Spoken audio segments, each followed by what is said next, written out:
ቅዱስ ቁርባን ምን ቅዱስ ሥጋውና ክቡር ደሙን ቆርሶና አፍስሶ የሞተልን የተሰዋልን በፍርሃትና በፍጹም ማክበር ትህትና ሆነን እየበላነው እየጠጣነው እንድንኖር ነው እንጂ ገና ለገና ከቆረብኩኝ በኋላ ኃጢአት ብሰራስ ባል ባላገኝስ ሚስት ባላገኝስ እያልነ ከቅዱስ ቁርባን እንድንርቅ አይደለም። ከዚያ ሁሉ ይልቅስ አባቶቻችን ሊቃውንት እንዳስተማሩን ቅዱስ ቁርባንን መቀበል የሌለብን አሁን ቅዱስ ቁርባን ለመቀበል በቅቻለሁ ያልን እንደሆነ ነው። ቅዱስ ቁርባንን ለመቀበል ማንም ሰው ብቁ ሊሆን አይችልም። በእርሱ በመድኃኔዓለም ቸርነት ብቻ ነው እንጂ ቅዱስ ቁርባንን በቅቶ ለመቀበል የበቃ ማንም ሰው ሊኖር አይችልም። ይህን ሁሉ ደግሞ አስበን ወደ ኋላ እንዳንጎተት መድኃኔዓለም ኢየሱስ ክርስቶስ የንስሐ ሥርዓትን አዘጋጅቶልናል። ሁላችንም እንደምናውቀው ሰው የወደቀው የሞተው በመብል ነው። ደግሞ የዳነውም እንደገና የሚድነውም በመብል ነው። ያ ደግሞ ቅዱስ ቁርባን ይባላል። የመድኃኔዓለም የኢየሱስ ክርስቶስ ቅዱስ ሥጋና ክቡር ደም ነው። እሺ አሁን ወደ ነጥቦቻችን እንሂድ። አንድ ሰው ከቅዱስ ቁርባን በፊት ምን ማድረግ ይጠበቅበታል? ማንኛውም ሰው ስለሚያውቀው ኃጢአት ተናዝዞ ስለማያውቀው ኃጢአት ደግሞ አቤት ይቅር በለኝ ብሎ ከኃጢአቱ ነጽቶ ልቡን ከቂም በቀል ሰውነቱን ከበደል ማራቅ ይጠበቅበታል። የሚቆርቡ ሰዎች በጋብቻ ሥርዓት የሚኖሩ ከሆነ ቅዱስ ቁርባን ከመቀበላቸው በፊት ለ3 ቀን ከግብረ ሥጋ ግንኙነት መታቀብ አለባቸው። ይህ ግንኙነት ኃጢአት ሆኖ ሳይሆን የሥጋ ሥራ ስለሆነ ለተቀበሉት ክብር ሲባል ነው። ቅዱስ ቁርባን ለመቀበል ለ18 ሰዓታት ያህል ከምግብና ከውሃ ተከልክሎ በመጾም አፍን ምሬት እስኪሰማው ከሆዳችን ውስጥ ያለው ምግብ በሙሉ እስኪጠፋ ድረስ መቆየት ያስፈልጋል። ወንድ ዝኔት፣ ሴት ርሳሃት፣ ህልመ ሌሊት ከገጠማቸው መቁረብ አይችሉም። ማንኛውም ሰው እንቅፋት ቢመታው፣ ነስር ቢገጥመው፣ ቱኪያ ቢያጋጥመው፣ ብስና ወይም ደግሞ ግሳት ቢያጋጥመው፣ ማንኛውም የአካል መድማት ወይም መወቅሰል ቢያጋጥመው፣ ወደ አፍ የሚገባ እንደ ትንኝ ዝንብ ያለ ነገርም ቢያጋጥመው በዚያን ዕለት መቁረብ አይችልም።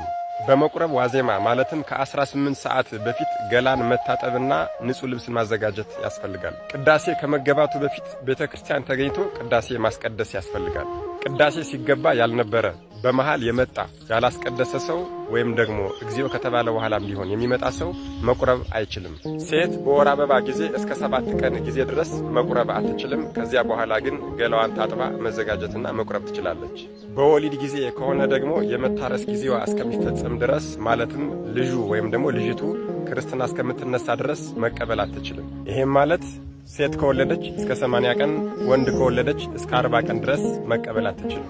እሺ ሁለተኛው ነጥብ በመቆረብ ጊዜ ወይም ደግሞ እየቆረብን ባለበት ሰዓት ምን ይጠበቅብናል?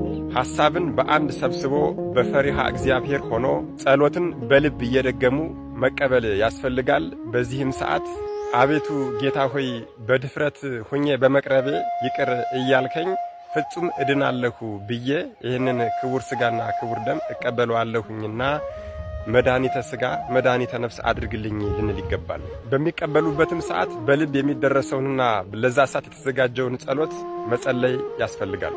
እንደዚሁም በመቀበል ጊዜ በቅዱስ ሥጋው ላይ 1 ጊዜ አሜን፣ በክቡር ደሙ ላይ 2 ጊዜ አሜን እያሉ ይቀበሏል።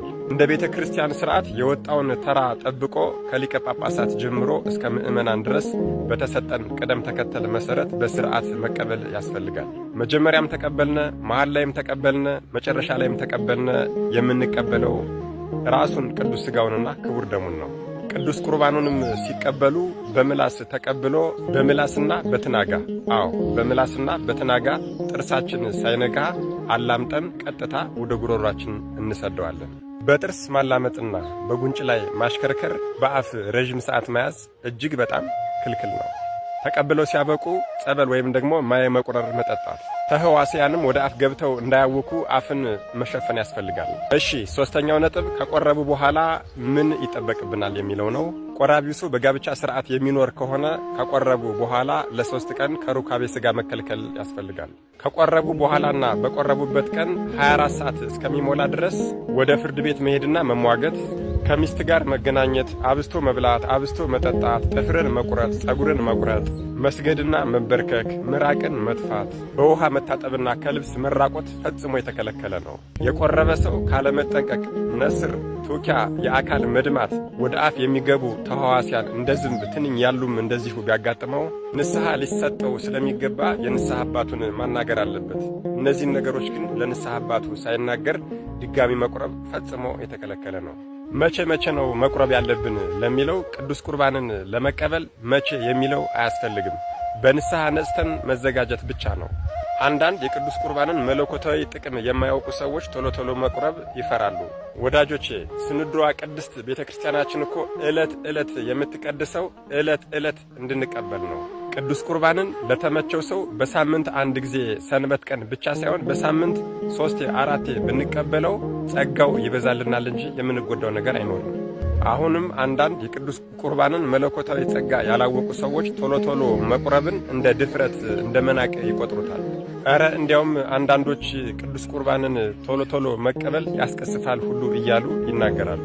ወገኖቼ ቅዱስ ቁርባን በደል ሊሆንብን የሚችለው በንስሐ ሳንታጠብና ቅድም ከላይ የተነጋገርናቸውን ግዴታዎቻችንን ሳንወጣ ስንቀበል ብቻ ነው። እኔ በጣም ይገርመኛል። አንዳንዶቻችን ቅዱስ ቁርባንን የምንፈራውን ያህል እግዚአብሔርን ብንፈራው እንዴት እንጠቀም ነበረ?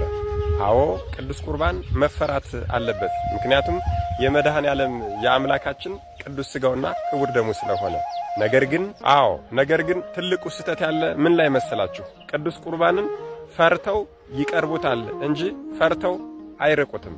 ቅዱሱ መጽሐፋችን የተወደደ ሰዓት አሁን ነው፣ እነሆ የመዳን ቀን አሁን ነው እንደሚል ሁሉ ለመዳን ቀጠሮ መስጠት እጅግ በጣም ሞኝነት ነው ብዬ አስባለሁ። ቅዱስ ቁርባንን ለምን እንቀበላለን ያልን እንደሆነ የመጀመሪያው ምክንያታችን የጌታችንን ሞት፣ ትንሣኤና ዕርገት ለማሰብ ነው። ሁለተኛው የኃጢአትን ስርየት ለማግኘት፣ ሶስተኛው የዘላለምን ሕይወት ለመውረስ፣ አራተኛ መለኮታዊ ጸጋ ለማግኘትና ከመናፍስት ውጊያ ራስን ለመከላከል ነው።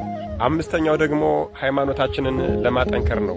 እነዚህን ዓላማዎችና ጥቅሞች ፈጽመን ከተረዳን ቅዱስ ቁርባንን ፈርተን እንቀርበዋለን እንጂ ፈርተን አንሸሸውም፣ አንርቀውም። መድኃኔ ዓለም ኢየሱስ ክርስቶስ ሳይገባን ተሰጥቶን እኛ ግን አንፈልግም ብለን እየገፋነውን ያለውን ይህንን ክብር እንድንጠቀምበት አይነ ልቦናችንን ያብራልን። አሜን። ይቆየን።